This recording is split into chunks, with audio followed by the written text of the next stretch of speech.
Berjumpa lagi dengan saya, Master Santo dari LPK Santo Komputer.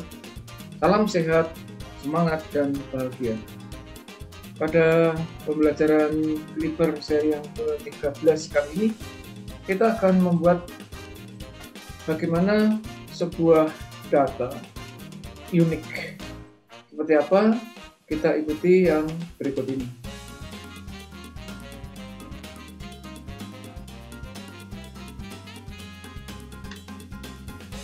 Ya, jadi yang dimaksud unik itu seperti ini ya. Kalau kita perhatikan, selalu ciri khas dari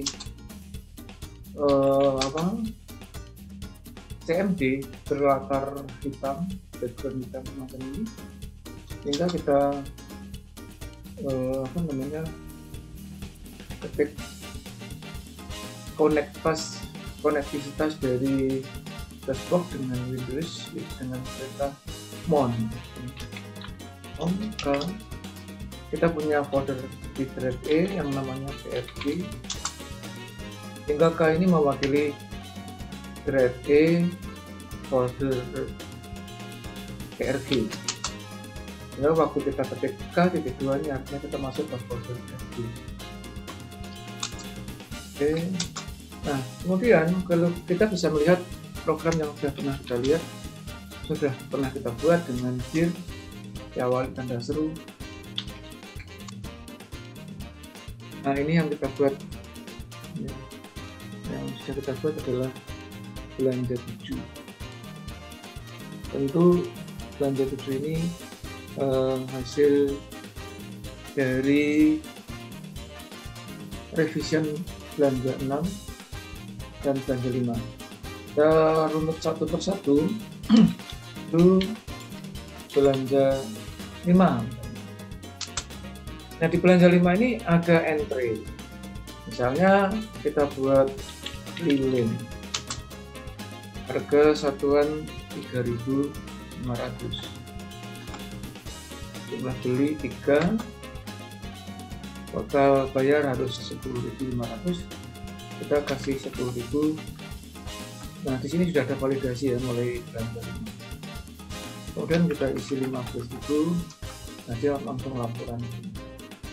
Tetapi munculnya hanya satu saja, padahal kita sudah mempunyai banyak record dalam data kita. Terbukti dengan kita tampilkan secara manual, ini ada 6 record. Nah, di sini perhatikan, pada record pertama juga diberi lilin harga 3.000, beli 5. Sementara di record 6 lilin juga harga 3.500. Nah, di sini ada suatu kerancuan. Barangnya sama, harganya berbeda. Walaupun memang kenyataan bisa saja lilin jenis panjang, jenis tanggung, dan jenis pendek itu bisa, tetapi kan sini tidak spesifik tersebut. Nah, maka kita mulai pada seri yang ke-13 ini, kita akan membuat agar database yang kita susun ini lebih spesifik, unik. Kalau Anda belanja di minimarket atau supermarket, itu semua barang kan ada kode barcode. Nah, barcode kalau secara standar internasional itu selalu 13 digit berupa garis-garis, tapi di bawahnya itu ada angka-angka. Nah, terkait barcode ini kita akan mempelajari bagaimana ide dari penciptaan barcode itu. Nah, sebelum saya membahas tentang itu, suatu saat kalau kita atau Anda belanja di salah satu supermarket atau minimarket, ternyata barcode-nya itu sobek atau kotor, maka otomatis si kasir akan mengetikkan angka-angka yang jumlahnya 13 digit tersebut. Nah, ini juga pengetahuan umum bagi yang tahu ya, bahwa barcode itu pengganti keyboard sebenarnya. Artinya apa? Artinya kode yang terdiri dari 13 digit itulah yang menunjukkan spesifikasi dari barang tersebut, mulai nama barang, harga, dan yang lain yang mendukung ya. Maka waktu entry itu bisa menggunakan barcode reader dengan pembataan barcode atau dengan angka-angka yang ditentukan seperti itu. Metodenya seperti apa? Saya akan kasih contoh begini. Untuk itu saya kira kita butuh membuat satu database baru saja ya, supaya nanti tidak ramju dengan yang sudah ada. Yang ini biar kita akan meng-create sebuah database baru, katakanlah namanya stok. Nah, di sini kita diberi kesempatan untuk mengisikan field name-nya. Field name pada pertama kali inilah yang kita pakai untuk barcode. Misalnya kita kasih nama KD BRG, jadi KD underscore BRG, karena tidak boleh pakai spasi, kita boleh pakai underscore. Perhatikan di bawah ini kan field name begin with a letter and may contain letter, artinya harus huruf. Boleh diikuti angka dan atau underscore. Sementara saya menggunakan underscore. Pada waktunya nanti boleh divariasi dengan angka. Nah, tipe dari suatu kode barang itu walaupun wujudnya angka, tapi konteksnya tetap karakter. Ya, tetap karakter. Kita tidak perlu sebanyak 13 karena ini untuk berlatih ya.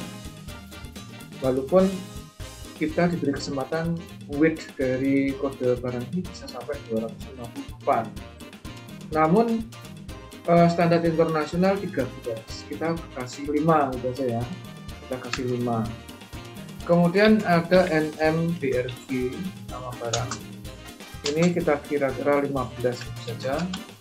Kemudian supaya nanti pada waktunya kita belajar yang namanya multiple file ya, sementara program kita akan menggunakan yang namanya single file. Multiple file itu file yang satu dengan file yang lain saling terintegrasi. Database yang satu dengan database yang tadi saling terintegrasi. Inilah cikal bakal dari integrasi data seperti yang saat ini. Misalnya kalau kita mendaftar dalam suatu institusi tertentu, entah itu bidang pendidikan, perbankan, bidang keamanan, kesehatan, bidang sosial, dan bidang-bidang lain, itu selalu dikoneksitaskan dengan yang namanya nomor induk pendidikan atau NIK. Demikian juga NIK ini bisa terhubung dengan nomor mahasiswa. Ada di dunia pendidikan yang namanya terintegrasi dengan Dapodik dan segala macam. Itu cikal bakalnya mulai hari ini, mulai seri 13 ini. Maka tekun dan setialah mengikuti video-video singkat yang selalu ditayangkan oleh Master Santo dari LKP Santo. Nah, di sini setelah nama barang kita urutkan saja, yaitu supaya nanti ada integrasinya. Misalnya SL dari kata saldo awal misalnya numerik. Nah, di sini lebarnya kita kasih saja 7 tanpa desimal. Kemudian AK itu akumulasi pemasukan. Misalnya ini juga numerik 70. Ini untuk membuat inventory nantinya. Kemudian juga kita bisa akumulasi dari keluar. Jadi ini inspirasinya yang dipakai oleh baik itu minimarket maupun supermarket pakai konsep ini. Kemudian ada lagi yang namanya SL akhir. Ini juga numerik. Kemudian boleh ditambahi satu field keterangan misalnya. Ini karakter. Kita kasih 20. Nah, dan seterusnya. Sebagai awal kita buat 7 field saja. Ya. Lalu kalau sudah selesai kita tekan enter. Enter lagi. Dia minta di input data. Kalau misalnya tanpa programming sebenarnya kita bisa langsung enter data di sini. Namun kelemahannya tidak ada validasi. Validasi utama dan pertama yang akan kita kenal pada seri yang ke-13 ini, yaitu kode barang tidak boleh kembar, tidak boleh double. Jadi suatu barang yang kode barcode-nya 13 digit tidak boleh dipakai oleh barang yang lain. Kita jawab aja no, semacam itu ya. Ini sudah kita rancang database-nya. Kemudian nanti di dalam seri ke-14 kita akan mengisikan database itu dengan program bagaimana memasukkan data lewat program dengan validasi kode barang tidak disebar. Sementara itu dulu yang bisa saya sampaikan sebagai pengantar untuk pengolahan data yang saling terintegrasi. Dicoba dulu ya membuat ini. Setelah ini kita langsung ke seri ke-14 supaya Anda bisa istirahat dan juga mencoba juga. Kiranya demikian ya, selamat mencoba membuat database yang baru, lalu ikuti seri ke-14 untuk bagaimana mengendalikan database tersebut supaya Anda tetap tidak bosan untuk mengikutinya. Akhirnya tanpa disadari Anda akan semakin kompeten, karena hanya orang-orang yang kompetenlah yang tetap bisa eksis di dalam dunia apapun, dalam situasi dan kondisi apapun. Salam saya Mas Santo dari LG. Tetaplah sehat, semangat, dan bahagia.